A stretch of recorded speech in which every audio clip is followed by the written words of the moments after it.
Já teve a oração pela oferta, nós vamos direto para a palavra. E hoje nós daremos continuidade à série que nós começamos sobre a exposição de Gênesis. Será uma série curta, não iremos expor Gênesis todas, mas será uma série de pregações sobre o livro de Gênesis. Anteriormente, nós fizemos a leitura do Gênesis capítulo 1, do verso 1 e verso 2. Dá para baixar um pouco mais? Gênesis capítulo 1, verso 1 e verso 2, nós fizemos a leitura e meditamos um pouco no que esses dois versículos iniciais da Bíblia tinham a nos mostrar, tinham a revelar sobre a glória e a majestade de Deus. Hoje, porém, nós faremos a leitura do capítulo 1 todo até o verso 3 do capítulo 2. Iremos falar um pouco sobre toda a criação. Iremos falar sobre toda a obra de Deus nos 7 dias iniciais do seu plano da criação do mundo. Mas antes de darmos início à leitura, um ponto que eu gostaria de deixar claro e que Gênesis nos mostra, e eu queria que os irmãos adentrassem um texto já com essa imagem e com essa certeza, toda a existência física manifestada, ela é uma parte da criação. Logo, se é uma parte da criação, se é algo que foi criado, não pode ser o Criador. A criação não é Deus. A criação não é uma parte de Deus. Ela é mera obra de suas mãos. Agora façamos a leitura. Gênesis capítulo 1, do verso 1 a seguir, nos diz: No princípio criou Deus os céus e a terra era sem forma e vazia, e havia trevas sobre a face do abismo, e o Espírito de Deus se movia sobre a face das águas. E disse Deus: haja luz, e houve luz. E viu Deus que era boa a luz. E fez Deus separação entre luz e as trevas. E Deus chamou a luz dia, e as trevas chamou noite. E foi a tarde e a manhã o dia primeiro. E disse Deus: haja uma expansão no meio das águas, e haja separação entre águas e águas. E fez Deus a expansão, e fez separação entre as águas que estavam debaixo da expansão, e as águas que estavam sobre a expansão. E assim foi. E chamou Deus a expansão céus. E foi a tarde e a manhã, o dia segundo. E disse Deus: ajuntem-se as águas debaixo dos céus num lugar, e apareça a porção seca. E assim foi. E chamou Deus a porção seca terra, e ao ajuntamento das águas chamou mares. E viu Deus que era bom. E disse Deus: produza a terra erva verde, erva que dê semente, árvore frutífera que dê frutos segundo a sua espécie, cuja semente esteja nela, cuja sobre a terra. E assim foi. E a terra produziu erva dando semente conforme a sua espécie, e a árvore frutífera, cuja semente está nela, conforme a sua espécie. E viu Deus que era bom. E foi a tarde e a manhã, o dia terceiro. E disse Deus: haja luminares na expansão dos céus, para haver separação entre o dia e a noite, e sejam eles para sinais e para tempos determinados, e para dias e anos. E sejam para luminares na expansão dos céus, para alumiar a terra. E assim foi. E fez Deus os 2 grandes luminares, o luminar maior para governar o dia, e o luminar menor para governar a noite. E fez as estrelas. E Deus os pôs na expansão dos céus, para alumiar a terra e para governar o dia e a noite, e para fazer separação entre a luz e as trevas. E viu Deus que era bom. E foi a tarde e a manhã, o dia quarto. E disse Deus: produzam as águas abundantemente répteis de alma vivente, e voem as aves sobre a face da expansão dos céus. E Deus criou as grandes baleias, e todo o réptil de alma vivente que as águas abundantemente produziram conforme as suas espécies, e toda ave de asas conforme a sua espécie. E viu Deus que era bom. E Deus os abençoou, dizendo: frutificai e multiplicai-vos, e enchei as águas nos mares, e as aves se multipliquem na terra. E foi a tarde e a manhã, o quinto dia. E disse Deus: produz a terra alma vivente, conforme a sua espécie, gado e répteis, e bestas feras da terra, conforme a sua espécie. E assim foi. E fez Deus as bestas feras da terra, conforme a sua espécie, e o gado, conforme a sua espécie, e todo réptil da terra, conforme a sua espécie. E viu Deus que era bom. E disse Deus: façamos o homem à nossa imagem, conforme a nossa semelhança, e domine sobre os peixes do mar, e sobre as aves dos céus, e sobre o gado, e sobre toda a terra, sobre todo réptil que se move sobre a terra. E Deus criou o homem à sua imagem. A imagem de Deus o criou, macho e fêmea os criou. E Deus os abençoou, e Deus lhe disse: frutificai e multiplicai-vos, e enchei a terra, e sujeitai-a, e dominai sobre os peixes do mar, e sobre as aves dos céus, e sobre todo o animal que se move sobre a terra. E disse Deus: eis que vos tenho dado toda a erva que dá semente, e que está sobre a face de toda a terra, e toda árvore em que há fruto, de árvore que dá semente, ser-vos-á para mantimento, e a todo animal da terra, e a toda ave dos céus, e a todo réptil da terra em que há alma vivente, toda erva verde será para mantimento. E assim foi. E viu Deus tudo quanto tinha feito, e eis que era muito bom. E foi a tarde e a manhã, o dia sexto. E assim os céus e a terra e todo o exército, e todo o seu exército foram acabados. E havendo Deus acabado no dia sétimo a sua obra que tinha feito, descansou no sétimo dia de toda a sua obra que tinha feito. E abençoou Deus o dia sétimo e o santificou, porque nele descansou de toda a sua obra que Deus criara e fizera. Amém? Oremos. Senhor amado Deus eterno Pai, louvado e engrandecido seja o teu nome. A ti damos graças, Pai, por toda a revelação que o Senhor nos dá sobre ti através da tua criação. A ti damos graças, Senhor, porque a tua criação, Senhor, ela é majestosa, ela é magnífica, ela é tão complexa e ao mesmo tempo é tão simples. E a tua criação aponta para ti, Pai.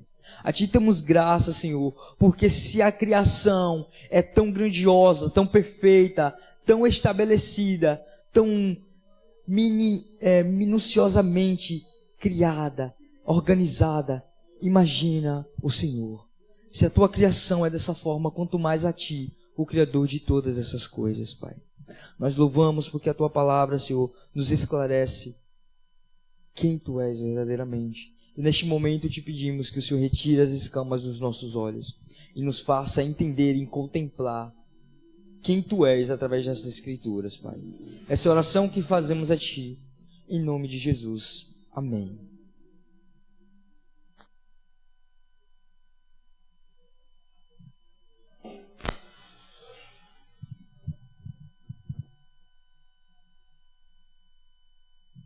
Meus irmãos, se formos observar, não precisa nem ser minuciosamente. Se formos observar, nós veremos que muitas religiões espíritas, religiões cabalísticas, a maçonaria e muitas outras ordens e organizações religiosas do mundo, eles distorcem as verdades bíblicas, a verdade do Evangelho, com o intuito de que pareçam, de alguma forma, que eles são servos e que estão debaixo do senhorio de Deus. E dessa forma, eles conseguem enganar muitas pessoas que chegam a esses grupos e a essas religiões, achando que estão aprendendo sobre Deus, aprendendo a servir a Deus e que são servos desse Deus. Eles distorcem essas verdades e esse Evangelho, e eles se autodeclaram servos de Deus. Eles dizem que são seres que estão aqui na terra com o intuito de anunciar as verdades do Evangelho, com o intuito de guiar as pessoas para a salvação, com o intuito de mostrar o caminho que produz a vida eterna.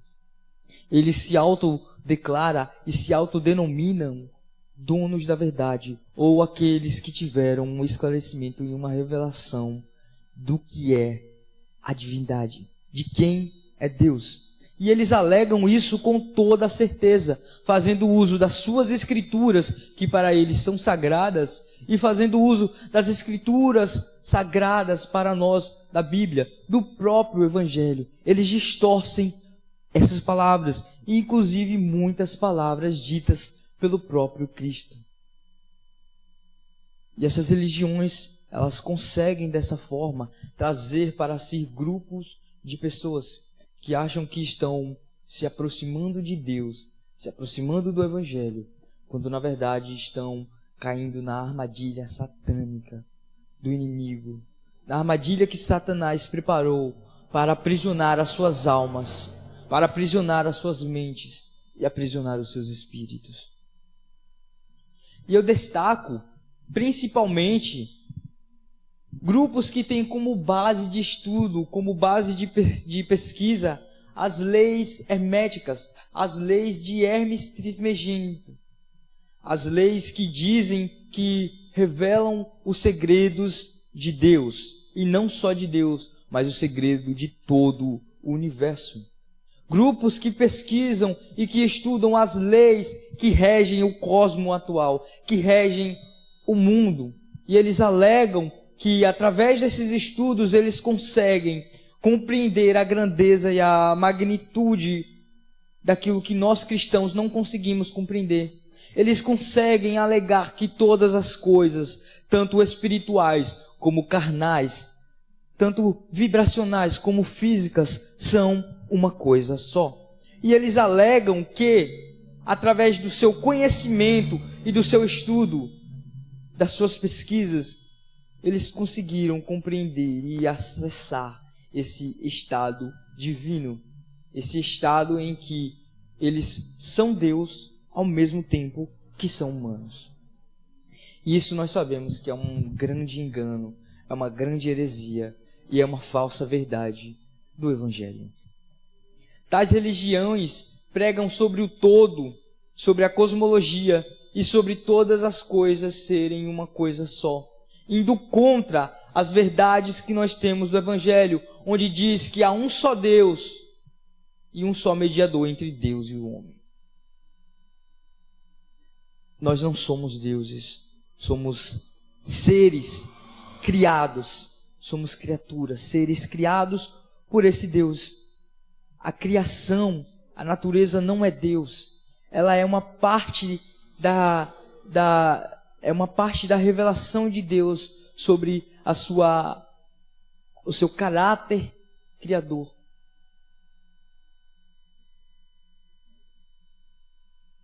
Eles fazem uso, inclusive, de passagens bíblicas, tais como Mateus 22, verso 39. Mateus capítulo 22, verso 39. Onde Jesus ali está falando, e ele diz o seguinte: e o segundo, semelhante a este é: amarás o teu próximo como a ti mesmo. Então eles distorcem essa verdade para dizer que nós devemos amar o próximo como a nós mesmos, porque verdadeiramente o próximo somos nós. Eles alegam com toda a certeza do mundo de que o mundo precisa estar em união, porque o mundo todo é uma coisa só. Eles alegam que se eu não amo ao próximo, eu não consigo amar a mim mesmo, porque o próximo é uma parte de mim. E o próximo é uma parte de Deus. E eles alegam isso com tanta certeza e com toda a convicção. Eles fazem parecer que seria uma ofensa enorme a nós mesmos e a Deus maltratar o próximo. Eles vão alegar que o físico é uma manifestação do espiritual e que o espiritual é uma coisa só, que as energias e vibrações estão todas ligadas e sustentadas umas nas outras. Eles dirão que tudo, absolutamente tudo, é uma coisa só. Que todos temos Deus em nós e que todos somos parte de Deus manifestados aqui na Terra. Uma possível encarnação divina. Que nós somos seres divinos que carregam uma parte de Deus aqui na Terra. Que nós somos esse todo, ao mesmo tempo que eu sou Thailson, Eu sou Sandra, eu sou a terra, eu sou o rio, eu sou Deus, eu sou o cosmos, eu sou o tempo, eu sou o espaço. Essa é a ideologia pregada pelos grupos e religiões de seitas hereges. É dessa forma que eles pregam as suas verdades. É dessa forma que eles distorcem a Bíblia para fazer parecer que tudo é uma verdade só e que todas as coisas são Deus. E por isso eles vão dizer, por isso Cristo disse que devemos amar o próximo como a nós mesmos, porque verdadeiramente é nós mesmos. E que devemos amar a Deus com todas as nossas forças, porque amar a nós mesmos é amar a Deus. Eles dizem que o ar que nós respiramos é o sopro de consciência divina, o sopro de Deus, é a centelha divina que habita em cada um de nós. Aí você pensa, realmente faz sentido, já que Deus soprou nas nossas narinas o fôlego da vida, e nós passamos então a existir, passamos a ter vida, e o seu Espírito habita em nós. Então nós temos um sopro divino em nós, e ainda temos o Espírito divino desse Deus em nós. Então, como dizer que nós não somos deuses? Como dizer que nós não somos Deus? Não somos Deus. E dessa forma, indo por essa linha de raciocínio, eles conseguem enganar até aqueles que se dizem cristãos. Porque quando eles alegam e apontam as verdades bíblicas para fazer uma interligação com as leis herméticas e com os seus conhecimentos, para muitos cristãos é algo que eles não conseguem contestar. Porque está lá na Bíblia que Deus soprou na narina do homem e o homem passou a ter vida. Está lá escrito. Verso 26 de Gênesis capítulo 1. E disse Deus, façamos o homem à nossa imagem, conforme a nossa semelhança, e domine sobre o peixe. No que eu esqueci de marcar a página onde a parte. E Deus criou o homem à sua imagem. A imagem de Deus o criou, macho e fêmea. Ainda não é essa parte que eu estava procurando. É a parte onde Deus... Passamos o homem a nossa imagem conforme a nossa semelhança e domine sobre os peixes. Mas essa parte é o propósito, onde Deus está revelando o propósito da criação do homem. Mas eu queria especificamente a parte que eu esqueci de grifar, onde Deus molda o homem da terra e sopra na narina, nas suas narinas.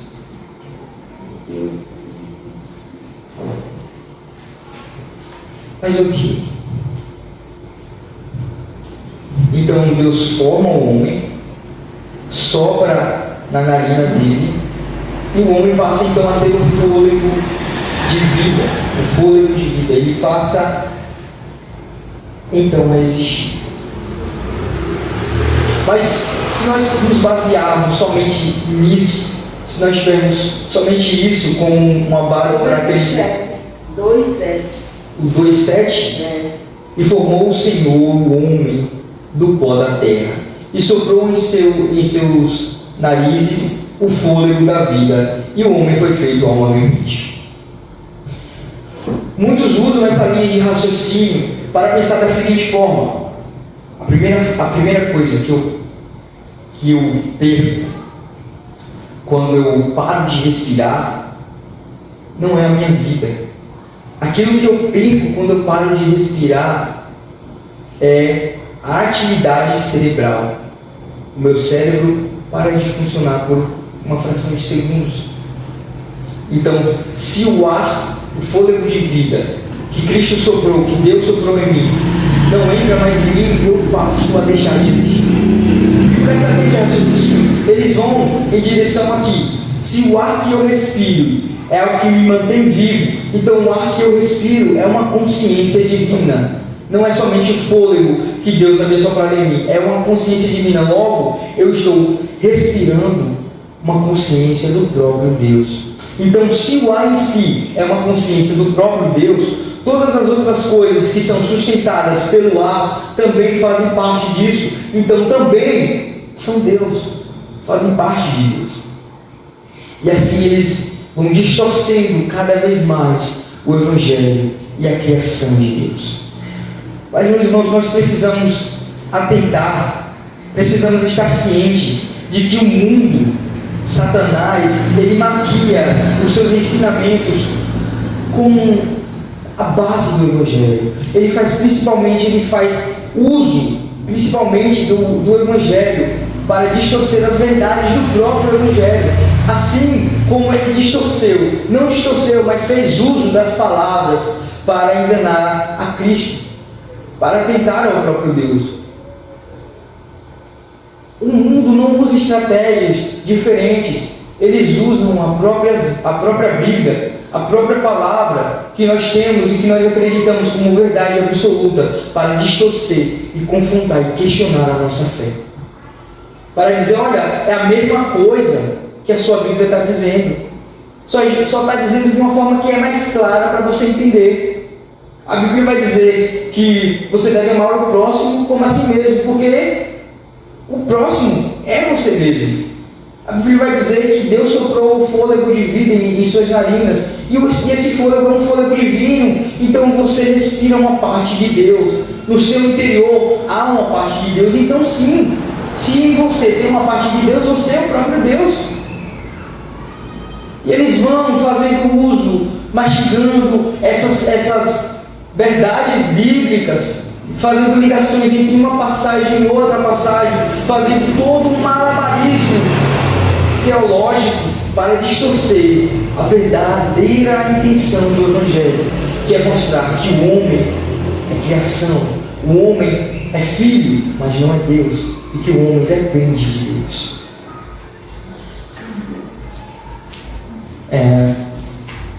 Satanás, com o intuito de propagar as suas mentiras, ele maquia as suas mentiras para terem cara de verdade, para que sejam bem vistos e aceitos, não somente na sociedade, ou também não somente lá nas igrejas satânicas, mas principalmente para converter muitas pessoas do cristianismo, muitas pessoas desse meio cristão ao meio espírita, onde muitos cristãos começam a dizer, nossa, eu sou cristão, eu acredito em Cristo, porém as verdades do cosmos e as verdades do todo eu não consigo distorcê-las biblicamente. Não tem argumentos bíblicos para dizer que aquilo que eles estão pregando, que aquilo que eles estão alegando ser verdade é mentira. Muito pelo contrário, tem muito mais sentido do que o que muitos pastores pregam, e me fazem sentir que eu tenho muito mais intimidade com Deus, que eu tenho muito mais acesso ao mundo espiritual através de tais ensinamentos do que dos ensinamentos bíblicos. É como se eles dissessem então que o livro e a lei de Hermes Trismegisto fosse um complemento bíblico. A Bíblia inteira nos revela Deus, nos revela as verdades sobre Deus. Porém, quando eu faço uso desse outro livro, eu consigo ter um acesso mais profundo e mais íntimo a esse Deus. Eu consigo compreender esse Deus mais a fundo. E não pensem que isso é um absurdo de se acreditar. Não. Existem muitas pessoas que se desviam dessas verdades bíblicas, ou que fazem uso, que fazem ligações entre um e outro livro para dizer que foi dessa forma que Deus queria que o mundo regesse. Para dizer que muitos dos livros que esses centros de religiões, essas seitas estudam, são livros que fazem complemento à nossa fé e que nos tornam mais próximos de Deus. Porém, Gênesis é claro, do início ao fim, ele é claro e nos esclarece que essas coisas, o ar, os rios, o sol, a lua e entre outros, essas coisas não são Deus. Nós não somos deuses. Essas coisas são sim mera criação de Deus. É uma revelação do poder de Deus. E a criação não é o Criador, como eles pregam, e muito menos divindades como os antigos acreditavam. Antigamente, inclusive em muitas religiões atuais, eles cultuam ao mar, a Iemanjá, eles cultuam a natureza, eles cultuam aos aspectos naturais, como nós vimos na nossa primeira exposição, na nossa primeira pregação sobre o capítulo 1 e 2. Religiões que alegam que o raio é um Deus, que o tempo é um Deus, que a natureza é um Deus, que o animal é um Deus. Nós não precisamos ir longe no passado. Hoje, inclusive, atualmente, religiões que cultuam animais como deuses, principalmente na Índia. Religiões gregas que têm ali o seu panteão de deuses gregos, onde cada deus é uma representação de algo. O Deus Sol, o Deus da Lua, o Deus das estrelas, o Deus do tempo, dos sonhos, a deusa da beleza, o Deus das festas, o Deus da aventura, o Deus dos vinhos, da comida, da riqueza. E são muitos deuses, são muitos aspectos naturais e físicos que eles atribuem como deuses, que eles atribuem uma certa divindade a esses seres e transformam em seres divinos. Características físicas e naturais que foram criadas por Deus. Por uma má percepção e pelo mau entendimento dessas pessoas a respeito da diferença entre criação e criador, eles acabam cultuando a criação como se fosse o próprio Criador. Deus, porém, nos revela que tudo é parte da sua criação e que tudo foi feito e passou a existir unicamente pela sua palavra e pela sua vontade. E tudo é mera criação e não o Criador. O mar não passou a existir sozinho. A natureza não passou a existir sozinho e não se sustenta sozinho. É Deus quem sustenta todas as coisas. É Deus quem criou todas as coisas. Mas eles não estão totalmente errados em tudo. Pois uma verdade que eles dizem é: nós temos uma parte de Deus em nós. Nós temos um selo divino, que é o Espírito Santo. O Espírito de Deus, que é o próprio Deus, mas ao mesmo tempo não é Deus, pois o Pai, o Filho e o Espírito são um só, são Deus, mas ao mesmo tempo não são. Aí você vai dizer: é uma confusão. Como interpretar essa trindade divina? Da mesma forma que nós interpretamos a trindade da água, que ao mesmo tempo é um estado sólido, líquido e gasoso. Da mesma forma que nós entendemos o tempo, que também é uma trindade, passado, futuro e presente. São estados e aspectos diferentes, mas tudo é tempo, tudo é água. Porém, em estados e aspectos diferentes. Deus da mesma forma. E em nós habita o seu Espírito, que a nós serve como selo de propriedade, comprada por sangue, por sacrifício. Em nós habita o seu Espírito. E esse Espírito,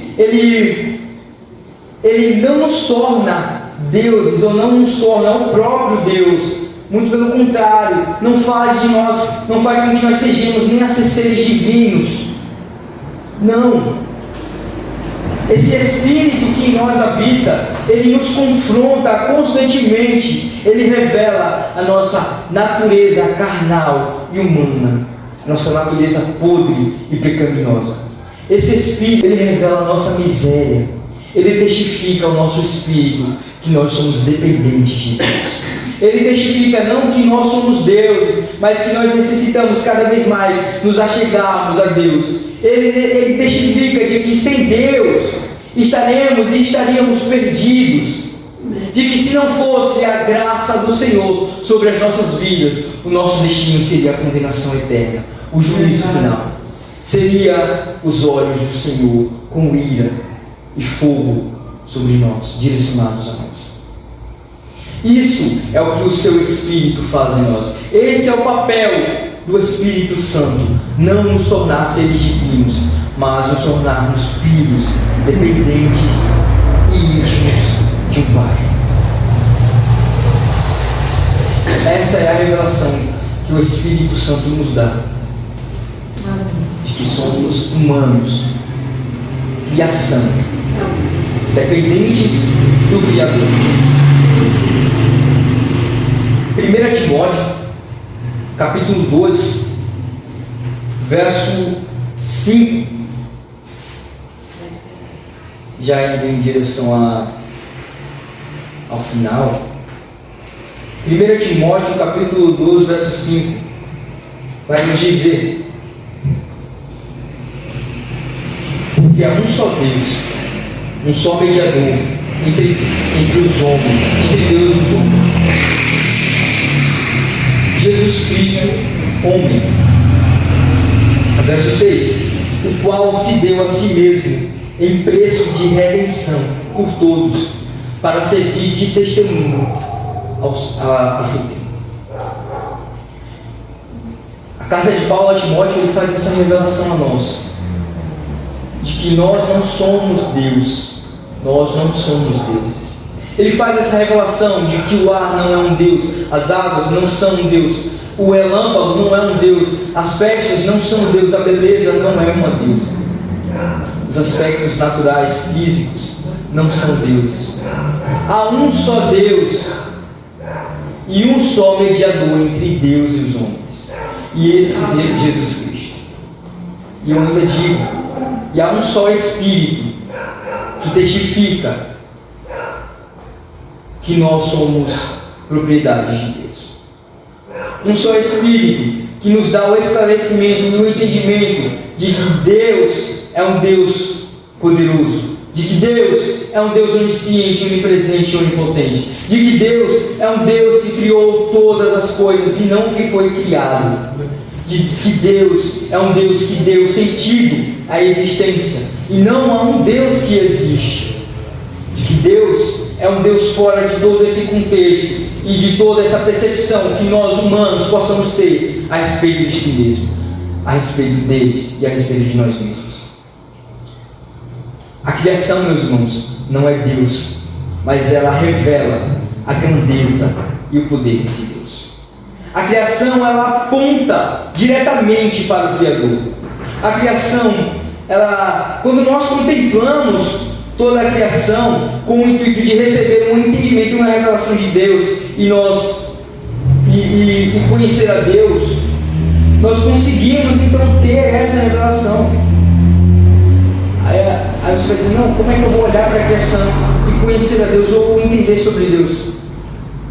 No passado houve um profeta que em determinado momento se irou contra a mula que o carregava, contra a mula que é uma criação, e Deus usou a criação para falar com ele.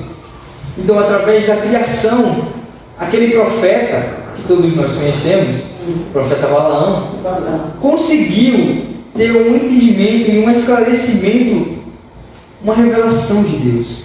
Eu não vou nem muito além, eu já tive experiências, inclusive tive uma experiência onde foi visível que Deus fez uso da sua criação, da sua natureza. Eu vi de forma clara Deus usando abelhas para mostrar a sua vontade, para mostrar o caminho que Ele estava determinando a se seguir. Eu pude perceber os gritos de Deus. A criação, ela aponta diretamente para o Criador. A criação revela a vontade de Deus, ela revela o propósito divino. Salomão contemplava a criação. E no livro de Provérbios nós veremos muitos outros textos e muitas outras passagens que apontam diretamente para isso. A Bíblia vai nos dizer: olhem para os lírios do campo. Se Deus tem cuidado tão bem deles, que vem o vento e leva, quanto mais de vocês pequeninos, quanto mais de nós se Deus tem cuidado da beleza, se Deus tem cuidado dos nutrientes que as árvores e que as frutas, os frutos precisam para crescerem fortes e saudáveis, quanto mais de nós, seus servos, que estamos obedecendo e servindo o seu propósito. A natureza revela o propósito de Deus. A natureza revela o amor de Deus. Ela não é Deus, mas ela aponta para o seu cuidado, para o seu carinho. Ela não é Deus, mas ela aponta para o poder desse Deus que fez todas as coisas com um propósito específico. Então, meus irmãos, eu encerro dizendo: contemplem a todo instante a criação. Pois eu digo que seria um pecado Deus ter feito todas essas coisas maravilhosas e nós não pararmos um segundo para contemplar. Ele, sendo Deus, no sétimo dia parou para descansar e contemplar toda a sua criação. Como nós, sendo criação, não iremos também contemplar a sua criação? Lá em Gênesis vai dizer que ao final de tudo, e Gênesis capítulo 12, o capítulo 2, verso 12. E havendo Deus acabado no sétimo dia a sua obra que tinha feito, descansou no sétimo dia de toda a sua obra que tinha feito, e abençoou Deus o sétimo dia e o santificou, porque ele descansou de toda a sua obra que Deus criara e fizera. Deus descansou, havendo acabado todo o seu trabalho. E nós vemos que todos os dias, dia após dia, enquanto ele fazia a criação de algo, ele contemplava, ele via que era bom, ele se agradava na sua própria criação. Então, como nós podemos não contemplar e não desfrutar de toda essa maravilha que ele fez? Porque ele não fez com nenhum outro propósito, senão que o homem governasse sobre todas essas coisas e que o homem desfrutasse de todas essas coisas. A criação não foi feita para nós cultuarmos, mas foi feita para que nós venhamos a contemplar e glorificar a Deus por ela existir. Que nós não venhamos a olhar para a criação e adorar a criação, mas que através da criação nós venhamos a adorar ao Criador. Amém? Amém. Então vamos nos colocar de pé para fazermos a oração final.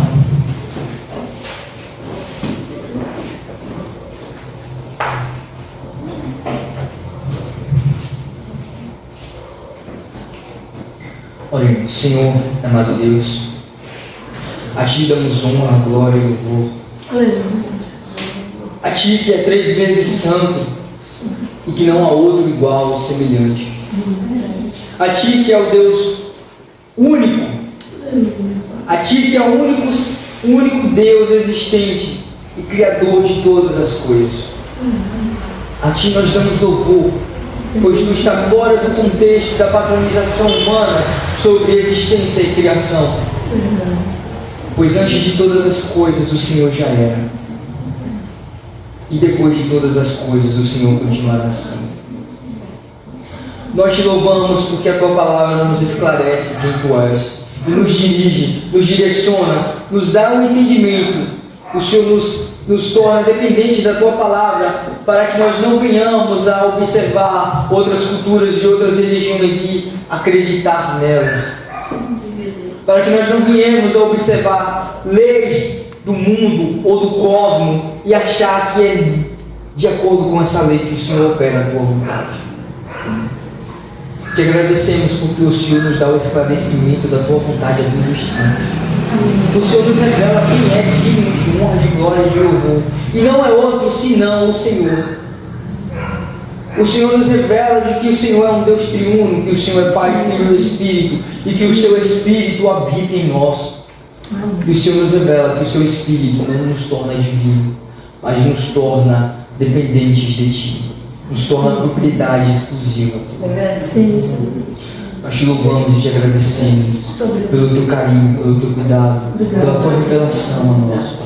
Nós Te louvamos porque dia após dia o Senhor nos esclarece mais sobre quem Tu és e mais sobre todas as coisas que o Senhor fez para revelar o Teu poder e para que assim nós possamos cada vez mais glorificar o Teu nome através de toda a criação que o Senhor fez, meu Deus. Nós te louvamos porque o homem não consegue compreender a criação, não consegue compreender o corpo humano por completo. O ser humano não chegou nem a conhecer 70% dos oceanos e dos mares. E a ciência ainda assim ousa dizer que conhecem a Ti a ponto de dizer que é um mito. Tem misericórdia desse povo que não conhece nem a si próprio e acha que conhecem a Ti por completo. Que não conhece nem o processo da criação e acha que conhece a forma com a qual o Senhor criou todas as coisas e a forma com a qual o Senhor opera no mundo físico. Tem misericórdia dessas pessoas. Tem misericórdia de nós, mentes limitadas àquilo que Tu fez e que mesmo assim tentam decifrar quem Tu és. Tem misericórdia de nós, de seres, Pai, que passaram a vida tentando decifrar o mistério da Tua grandeza, da Tua misericórdia. Tem misericórdia de nós e nos ajuda a compreender o limite que o Senhor estabeleceu, para que nós não venhamos a olhar para Ti como um olhar limitado de acordo aos nossos conceitos e padrões humanos, mas que nós venhamos olhar para Ti com a visão de que o Senhor foi o Deus que criou a humanidade. O Senhor foi um Deus que criou os padrões humanos e que determinou os conceitos e os limites até onde o homem poderia chegar. Nós te louvamos pela Tua imensa grandeza e imensa complexidade que Tu és, Pai. Continua, Senhor, nos revelando mais sobre Ti, conforme o Teu desejo, conforme a Tua vontade. Continua nos esclarecendo até que ponto nós possamos ir, para que nós não venhamos a ultrapassar o nível e começar a padronizar a Ti e a enxergar a Ti com os nossos padrões humanos. Leva-nos em paz às nossas casas. Que a Tua palavra continue testificando aos nossos corações de que só o Senhor é Deus, de que só o Senhor é digno de honra, de glória, de honra, e de que não há outro Deus senão o Deus criador de todas as coisas. O Deus que era, que é e que há de vir e que sempre será eternamente. Amém. Essa é a oração que fazemos em nome do Seu Filho amado Jesus. Amém. E amém.